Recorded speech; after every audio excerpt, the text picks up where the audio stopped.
I never wanted to go in the first place. Let me take you back about 6 years. My wife had this idea that she absolutely needed to rent a cabin deep in the forest. Camping was a no-go for her since it's just a flimsy sheet between you and nature. But a cabin, a solid wooden shelter, that was something she could handle. After weeks of her talking about how amazing it would be, I finally caved and agreed. This was supposed to be an unforgettable escape in a cozy woodland lodge. It took us a while to plan everything out, but eventually, we loaded up our car and made the long drive. It was about 4 hours on the highway and then another 2 hours navigating rough, winding dirt roads before we reached this so-called perfect getaway spot. I'll be honest, my wife mostly picked this place for the picturesque scenery she saw online. But when we arrived, it was a huge letdown. The cabin had clearly been neglected over the years. What once looked charming and rustic in photos now appeared old, rotting, and far from welcoming. Things didn't start off well, as you might guess. My wife and I weren't happy, but after such a long trip, we were too exhausted to turn around or even argue for a refund. We figured we'd tough it out for the next couple of nights and make the best of it. That's when we noticed something that really put me off: the bed sheets. They looked like they hadn't been changed in weeks. One thing is dealing with a rundown place. Another is having to sleep in filth. To make things worse, we had no cell service. Frustrated, we decided to just strip the sheets and sleep on the mattress. As you can imagine, it was an uncomfortable night, not just because of the mattress or the disappointing state of the cabin, but because of the noises. I wasn't expecting it, but as I tossed and turned, I kept hearing strange sounds. Something scurrying above us, running back and forth. Now, the structure of the cabin was such that there was a small attic space above, but as far as I knew, it wasn't connected to the part we were staying in. We had brought a flashlight, so my wife, too afraid to check, stayed in bed while I got up to investigate. I scanned the ceiling and walls, looking for any kind of opening, though the last thing I wanted was to come face to face with some wild animal in the dark. After searching for a while, I found nothing. We decided to ignore it and get some sleep, letting the sounds of the wilderness be just that, nature doing its thing. The next morning, we got ready for the much-anticipated hike my wife had promised would make the trip worthwhile. And I'll admit, it was an amazing trek. The views, the fresh air, the quiet, it was actually nice. We spent around 7 hours exploring and enjoying the outdoors. By the time we got back, we were completely worn out. We kicked off our shoes and laughed about how tired we were, enjoying the moment, until we saw something that killed the mood instantly. Our food, which we had neatly stacked in the small kitchen, had been tampered with. There wasn't much of it to begin with, so we instantly noticed the difference. The thing is, the cabin's door had been locked. The owner told us it wasn't really necessary since the place was so isolated. But we did it anyway, just to keep wild animals out. And yet, here we were, staring at our food, which had clearly been disturbed. It wasn't torn apart like a raccoon or bear had rummaged through it. Instead, the food packages had been carefully opened, as if someone had deliberately tried not to make a mess. The only reason we even noticed was that we were counting on eating those granola bars after the hike, and now 3 were missing from the box. Panic set in. Someone had been inside the cabin while we were gone. And then it hit me, the noises from the night before. My stomach sank as I started piecing things together. Was it possible that some stranger had been living in the cabin, right above us, and we just walked into their hiding spot? And now they'd taken the chance to steal food while we were away? A deep, unsettling fear crept in. My wife and I spoke in hushed voices, as if someone might still be listening. It felt like there were eyes on us, like the walls themselves had ears. I had no idea how far we'd have to drive to get cell reception, but at this point, I was freaking out. My wife and I quietly agreed it was time to leave. As we hurried to pack our things, I noticed something else missing: my wallet. Now, I was furious. Whoever was lurking in that cabin hadn't just taken food, they had stolen from us. But where could they even go? We were hours from the nearest town. And more importantly, how had they gotten in? Determined to get answers, my wife and I walked around the outside of the cabin, looking for any way someone could be sneaking in and out. That's when we found it. A small hatch on the back of the cabin, slightly propped open with a stick. Heart pounding, I grabbed the flashlight. Taking a deep breath, I pried the hatch open and aimed the beam inside. What I saw still haunts me. In the dark, crouched in a corner, was a small, rat-like man. The moment the light hit him, he flinched, making a strange squeaking sound. I won't lie, I nearly lost it right then and there, but somehow I kept my composure. I didn't care about anything else at that point. I just wanted my wallet back. I yelled at him to throw it over, saying he could keep any cash but just give me the wallet. To my surprise, without hesitation, he tossed it toward me. I snatched it up. It felt grimy, disgusting. Without another word, my wife and I threw everything into the car and sped off. Once we had cell service, we called the owner. He was shocked, swearing he had no idea someone was squatting in the cabin. He promised to call the police immediately. We never asked for a refund. We didn't want anything except to forget that weekend ever happened. But the thing that still creeps me out to this day, the thing that keeps me up at night, is this: how did he get inside when we locked the door?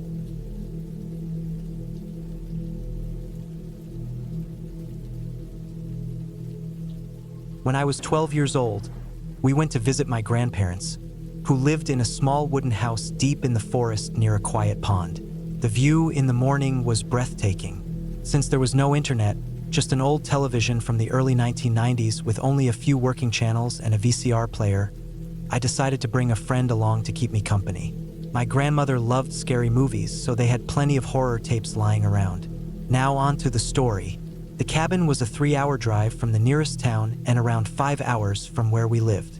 The trip was fun, and we arrived at about 7:30 p.m. My friend and I were thrilled to be there. I jumped out of the car and ran to hug my grandparents as they greeted us and showed us our room. It was upstairs, a spacious room with one bed, a small bathroom, and a balcony that overlooked the water. It was winter and snow was falling, but I always feel warm at night, so I like to leave a window open for fresh air.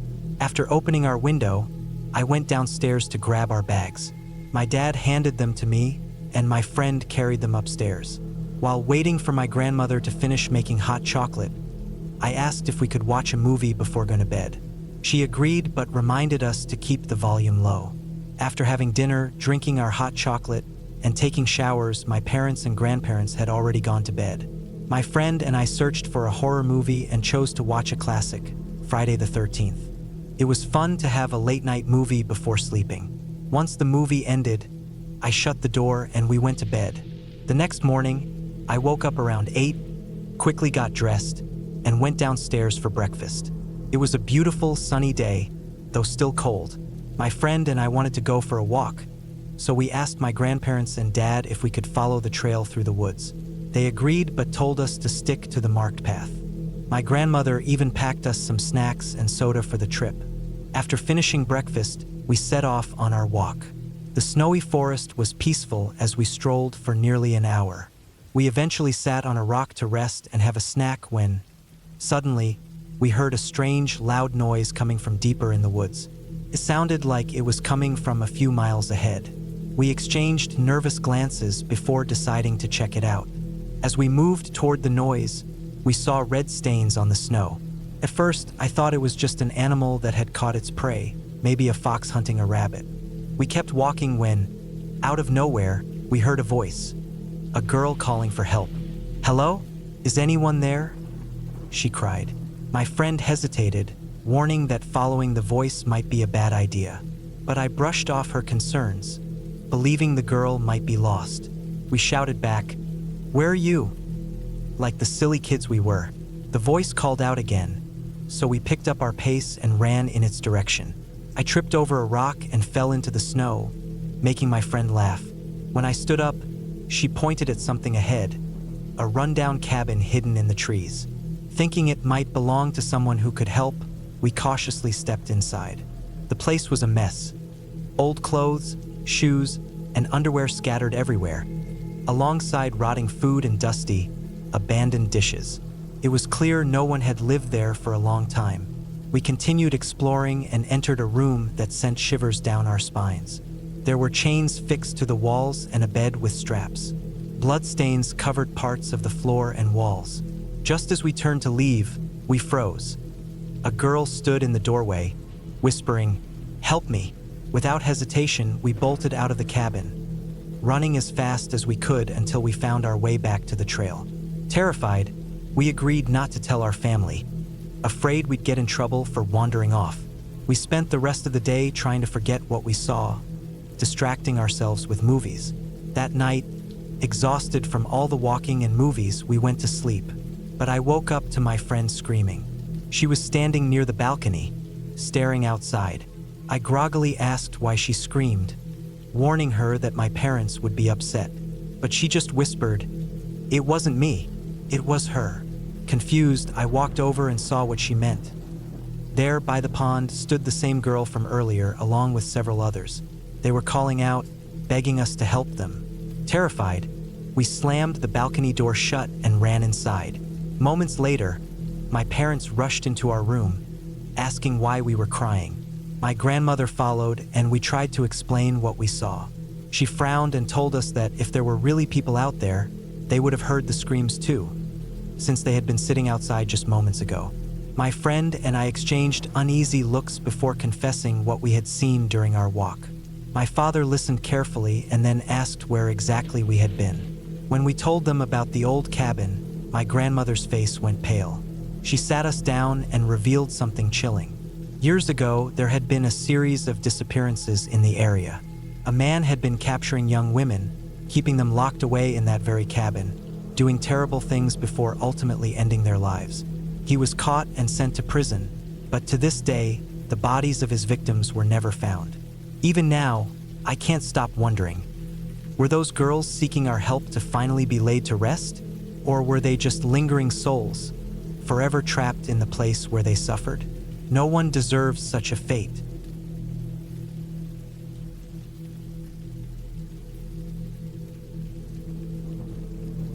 Did your town ever have any myths like the one about the deserted shack in the forest? Or the highway where people always claim to see spirits? That kind of thing? Well, mine had the shack story. It was a tale passed around when we were kids. Apparently, just beyond the old churchyard, there was a wooden shack deep in the forest that had been left to rot for decades. The rumor was that something terrible had happened there a long time ago, some gruesome crime, and that no one had dared to return. Of course, if no one had been back, how did people know about it, right? Well, that was part of what made it exciting for us as kids. At least, it fascinated me when I was younger. One summer, while hanging out with friends and struggling to find something to do, that story popped back into my mind. Our small town had fewer than 200 people, and this was before smartphones, so boredom was a real issue. With nothing better to do, we decided to go looking for the shack. We were pumped, grabbing our backpacks and supplies, ready to go on an adventure. The only problem? By the time we had made our plans, the sun had already set. Realizing a night hike would be a bad idea, we agreed to meet first thing in the morning instead. The next day, we gathered behind the old churchyard and set off. A faint path led into the trees, probably an old hunter's trail, but it disappeared after a short distance, leaving us wandering through dense foliage. We tried to walk in as straight a line as possible to avoid getting lost. One of my friends, paranoid about finding our way back, used a piece of chalk to mark trees. I wasn't convinced it would help since there were too many trees, but it was a good effort. After walking for almost 3 hours, frustration started to set in. The shack was supposedly only an hour's walk away, so either the story was wrong or we had overshot it. At 16, walking aimlessly through the woods with no destination in sight was a quick way to kill enthusiasm. We were about ready to give up when one of my friends spotted what looked like an overgrown footpath. Excited, we followed it for another 20 minutes, and against all odds, we found the shack. We couldn't believe it. This forgotten place from local lore was right in front of us. The place where the supposed crime had taken place all those years ago. One of my friends immediately pulled out a disposable camera and started taking pictures. We were thrilled, jumping around in excitement. But there was one problem. The shack was completely sealed up. Every door, every window had been boarded shut. We circled the building looking for a way in, and finally, someone noticed a small window that seemed loose. My friend grabbed onto it and pulled, creaked open. The opening was too small for most of us, but our friend Mark was thin enough to squeeze through.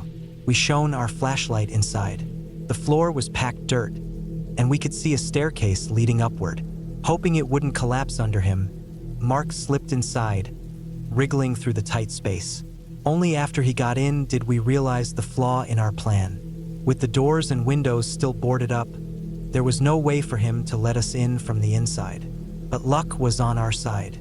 One of the kitchen windows had been improperly sealed, and with some effort, we managed to loosen the nails and pry it open enough to crawl through. Inside, it felt like time had frozen. Dishes were still in the sink, covered in thick layers of grime. Shoes were scattered about. Decorations still hung on the walls, blanketed in dust. Everything looked like it had been untouched for decades. The most intriguing part was upstairs. We weren't sure if the stairs would hold, so Mark went first, stepping carefully. When he made it to the top safely, we followed one by one. There were only 2 rooms up there, both clearly abandoned for ages. Despite the stories, there were no bloodstains, no obvious signs of anything sinister.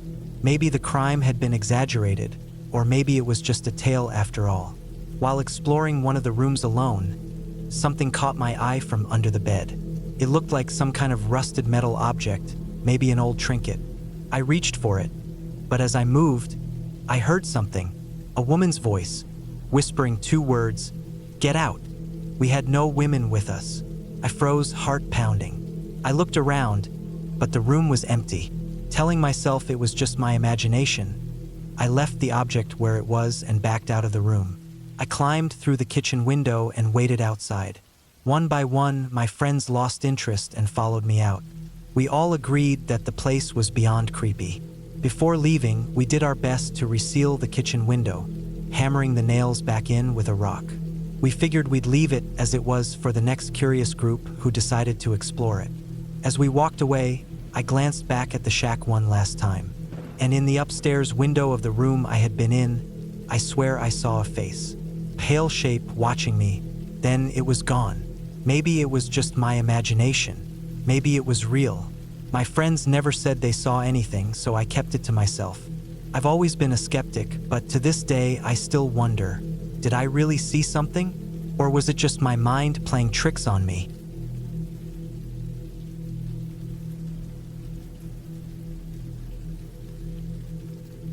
I had just moved into my great-uncle's old cabin, which he had left me after I wrapped up a work contract. On my second night there, I had an incredibly vivid dream. In it, none of my scars existed, and I was happily married to my childhood crush, what I once thought was my perfect future. In the dream, we even had a pet, a bobcat of all things. The next morning, as I stepped outside, I spotted a bobcat near the tree-line, but something was off. Its shadow wasn't its own. It was enormous, towering over me with 2 human-like hands and a head shaped like a triangle. The following night, I had another dream. This time, my mother had made her famous tofu and mushroom stuffed peppers. I sat, eating them while watching a sci-fi movie sequel, the bobcat curled up on my lap. When I woke up and saw the bobcat again, I yelled at it. I shouted that I could see through whatever it was. The only thing in the dream that had felt real was my mother. That was when I realized it had been trying to manipulate me. The next dream was more of a nightmare, less clear but fully lucid. Friends and family attacked me again and again. I never fought back, but I refused to let the bobcat intervene. The next night, the entire forest turned against me. Trees crushed my home, wiping out my family. And then, for the first time, it spoke. "You will be my echo. It is already decided. I can bring fortune to you and your bloodline, or curse every child you will ever have. The choice is yours." It waited. I didn't answer. We sat there, staring at each other, for what felt like eternity. Then, I woke up, my friend shaking me. Panicked. I had been asleep for almost 3 days. After that, my dreams swung wildly between paradise and horror, like a restless child throwing a tantrum. "The bird in the cage isn't singing," the voice would whisper. One day, while hunting geese, I ran into a bobcat. It didn't run. Instead, it trailed me through the woods. I knew those woods like the back of my hand. I had hunted there for years, but that day I was lost. No matter how far I walked, nothing looked right, and the bobcat was always there, always watching. Respect be damned. I aimed my rifle and shot it in the head. It should have been obliterated, but only a single shred of flesh dangled from its chest. It didn't react, and after that, I never had another strange dream again.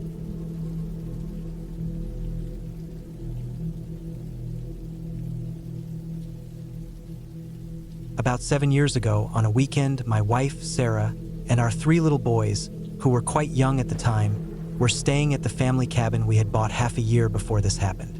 Right from the start, we noticed strange shadows, flickering lights, and odd movements inside the place. That night, everyone went to bed around 10:30. I went into the kitchen to sneak a bite of the chocolate chip bars my wife had baked earlier. As I was slicing off a piece, I suddenly heard a woman's whisper, "Hey, what are you doing in here?" Sent a chill down my spine. Without thinking, I called out, "Sarah?" but didn't turn around. When I finally looked, there was no one there. Shaking it off, I turned back to my snack. Then, another whisper, even clearer this time. "Hey, are you gonna eat a cookie? I want one." I spun around instantly. No one was there. Heart pounding, I hurried back to the bedroom and slid under the covers. My wife was still awake, clearly never having left the bed to whisper about cookies. After about 10 minutes, I forced myself back into the kitchen to clean up. This time, I heard nothing. The next night was quiet until I got into bed. Lying on my side, I suddenly felt a small tug on my sleeve. Turning my head, I heard another whisper, "Mom, Dad." I jumped out of bed and crossed the hallway, only to find all 3 of my boys sound asleep. I also heard more faint murmuring, but I couldn't make out the words. That night, I left a recorder running in the kitchen, but I haven't gone through the audio yet. Part of me wonders if someone could have been whispering through the ventilation system. But considering our cabin sits on a nearly deserted road in the middle of nowhere, surrounded by a few vacant cabins, it seems like an extreme effort for a simple prank. Who knows? Side story. A close friend of mine once had a terrifying experience at his family's cabin when he was a kid. He had fallen asleep when, in the middle of the night, a random, intoxicated woman, high on something and barely able to walk, wandered up in the dark and began whispering through the gaps in the wooden fence. He woke up to find a pale face, inches from him, whispering in a ghostly tone. As you'd expect, it was absolutely horrifying for him at that age, just like it would be for anyone. This story comes from my uncle.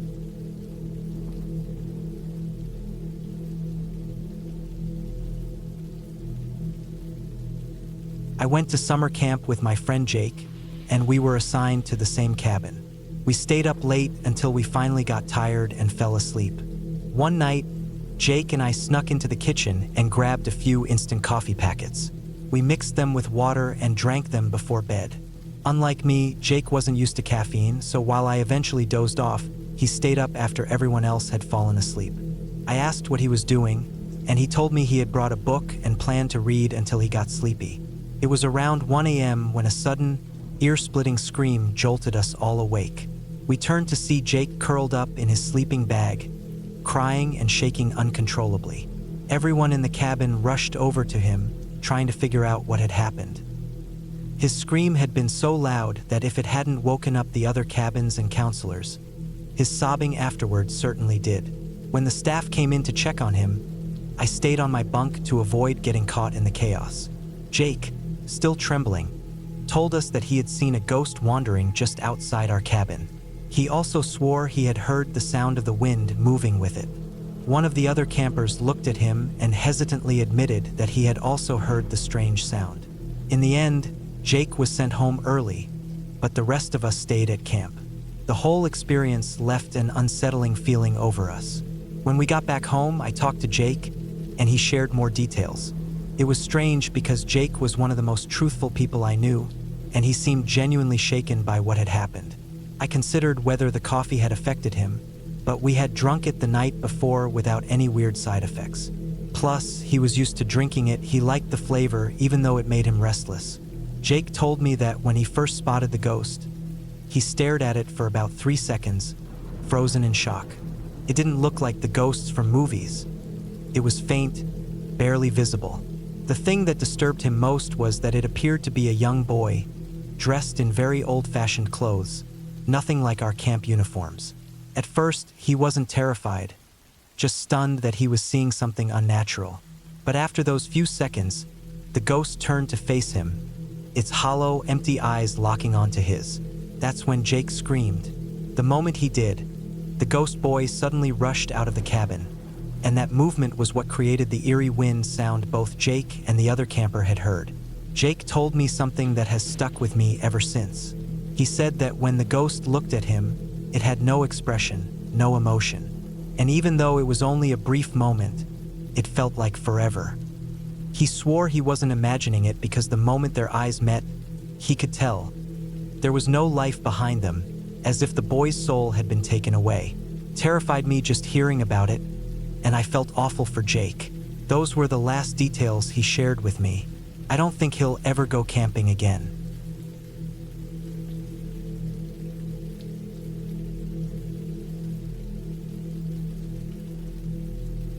My mom and 2 older brothers would visit my aunt and her 3 kids around Christmas.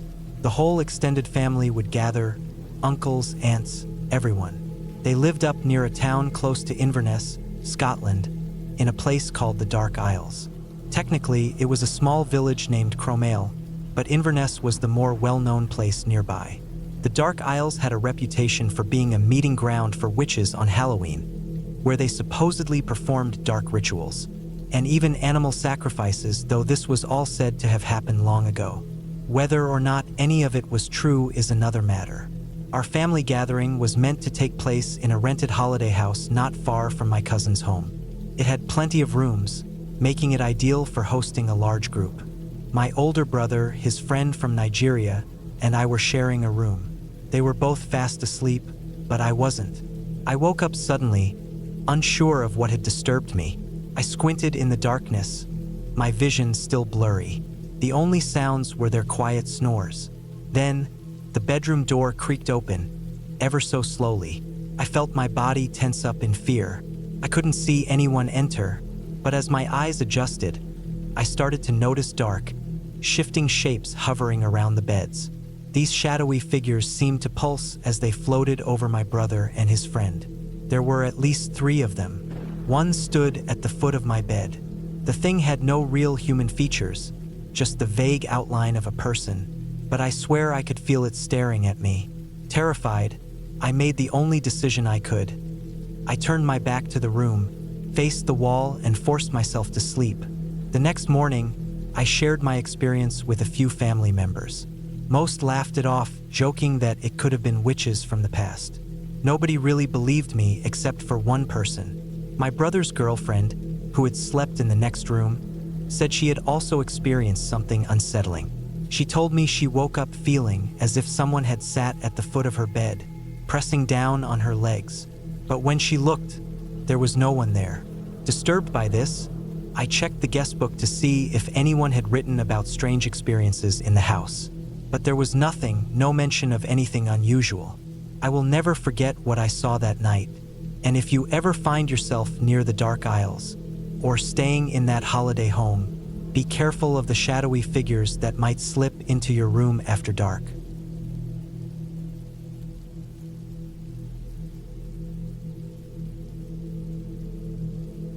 He tied the knot for the first time in his early 40s. For their honeymoon, he, his wife, and her daughter, a wonderful child with special needs, went to stay in a cabin up in the mountains of northern Arizona.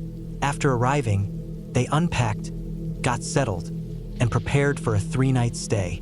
On the final evening, my uncle was up late watching television. His wife and stepdaughter had already gone to bed when he got up to use the bathroom. After finishing, he stepped out into the dimly lit hallway. The only glow in the cabin came from the flickering TV screen in the living room, but it was bright enough to cast light into part of the hall. As he opened the bathroom door, he saw his wife walking toward the kitchen.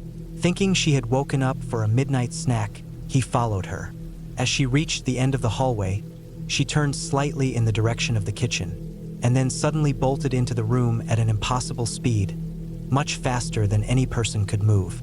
The figure was dressed in a flowing white nightgown, just like the one his wife had worn to bed, and had slightly longer than shoulder-length hair.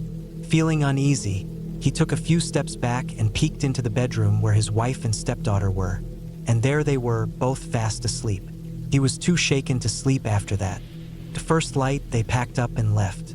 Later, he called the person who had rented them the cabin and said, "You never mentioned this place was haunted." The owner simply replied, "Oh, so you saw her?" My uncle hadn't even described what he had seen, which confirmed the man already knew about the ghostly figure. He later admitted that if whatever it was had turned to look at him, he probably would have lost control of whatever was left in his stomach. This isn't my story, but my friend's.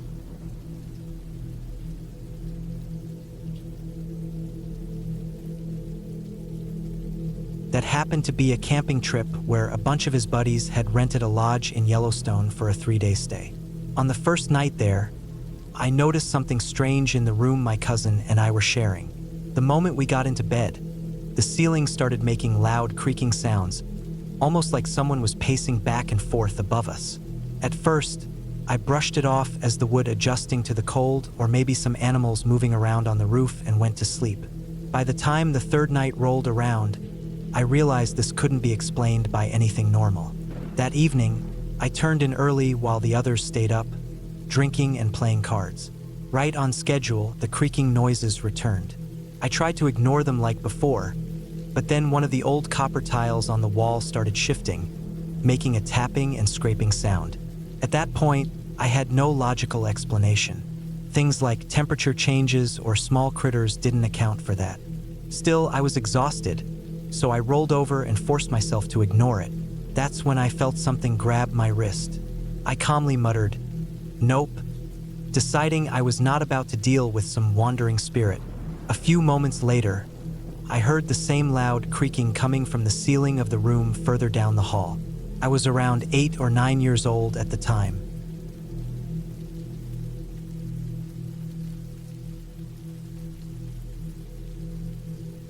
I used to go to a summer camp in a wooded area up north where for 1 week you'd stay in a cabin with a small group of kids and do various activities, and then the next week you'd go on a canoeing trip. I slept on the top bunk in the corner of a cabin that had about 5 bunk beds, all occupied. The counselor had a separate bed behind a curtain off to the side. One night, or maybe very early in the morning, sometime between 1 and 3 a.m., I woke up to a noise. I turned my head and, standing hunched over in the middle of the cabin, was a shadowy figure outlined by the dim light from outside. It was around 5 feet tall, with a narrow face, long fingers, and oddly shaped feet. It looked almost like some kind of creature, like a goblin. It was moving slowly, sniffing over each kid sleeping on the lower bunks. I was completely frozen, too scared to move. It didn't seem to realize that there were kids sleeping in the top bunks. After what felt like forever, it quietly opened the door, stepped outside, and knocked over the fire barrel. Then I heard the counselor shout a warning about the barrel. Ironically, too late. That was the moment I fully grasped that the counselor had been asleep the entire time. To this day, now in my late 30s, I still wonder what that thing was looking for. Felt like it was searching for a kid who was awake. But why? I have no idea. There have always been stories about children disappearing or being taken in strange places, so I just don't know. Needless to say, I never went back. Any thoughts or ideas on what it might have been? I don't consider myself a skeptic. I've seen ghosts before, but I'd really like to know what the hell that thing was.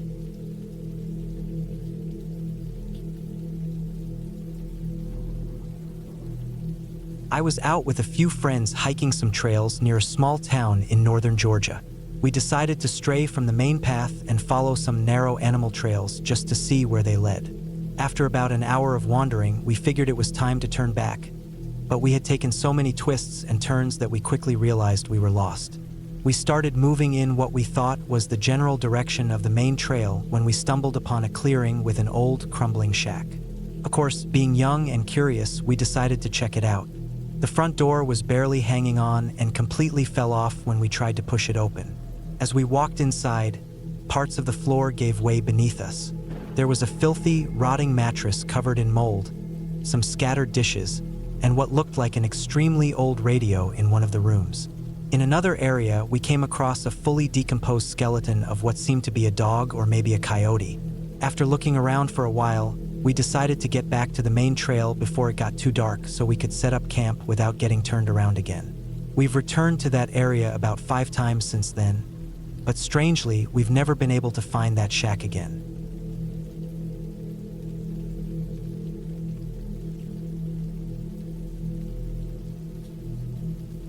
Across the road from the old battlefield, most nights while everyone else was fast asleep, I could hear a woman softly humming. I was the only woman living in the house at the time. I slept on the couch back then, and more than once, I felt like something or someone was slamming into it with full force. My suspicions were confirmed when, one day, I overheard voices outside my front window. Peeking out, I saw a local ghost tour gathered on the porch, talking about my house. I never stuck around to hear exactly what they were saying, but just knowing they had stories about it was unsettling. I don't know if this experience was as terrifying as some, but it seriously creeped me out. It left me wondering what had happened in my cabin, or on this land, to leave behind such an eerie presence.